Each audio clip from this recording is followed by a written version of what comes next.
Hi guys! So, ito-try naman namin ni Mers ngayon yung trending na Xiaolongbao dito sa may Ximending. So, yan. Nasa 120 NT lang po ito. 6 na piraso na. And meron din silang Xiaolongbao na may boba sa loob. Pero nung oras na yan, wala po silang available. Kaya hindi namin na-try. And ito nga pala itsura niya sa loob. Pang Instagram naman or pang Reels. Ang ganda rin.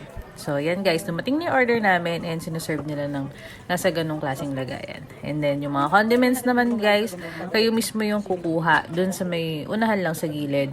So, yung soy sauce, soy paste, yung kutsara, yung chopstick niya, sama-sama naman yun sa isang plastic.